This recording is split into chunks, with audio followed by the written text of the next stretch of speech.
Hi అండి. అందరికీ నమస్కారం. నేను మీ ఉమాని. ఈరోజు చెప్పబోయే స్టోరీ ఏమిటంటే చిలుక కథ.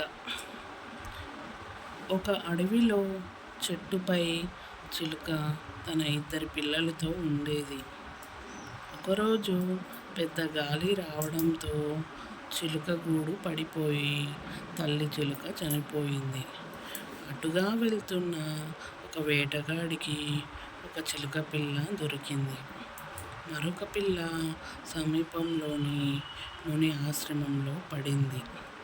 ఆ చిలుక పిల్లను ముని బాలికలు చేరదీశారు. కొంతకాలానికి అవి పెద్దయ్యాయి. ఒకరోజు ఆ ప్రాంత రాజు అడవిలో వేటకు వెళ్తుండగా వేటగాడి వద్ద పెరిగిన చిలుక రాజును చూసి, ఎవడో వస్తున్నాడు, తరిమేయండి వాడిని అంటూ అరిచింది. రాజుకు ఆ చిలుకపై అసహ్యం వేసింది. ముందుకు కదిలాడు.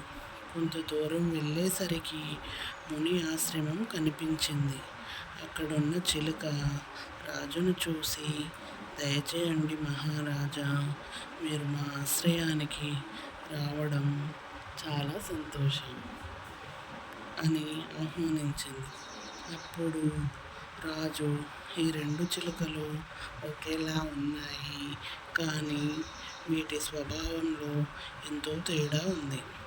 దానికి ఆ చిలుక, వాడు నా తమ్ముడే మహారాజా, వేటవాడి వద్ద పెరగడం వల్ల అలా మారిపోయాడని చెప్పింది.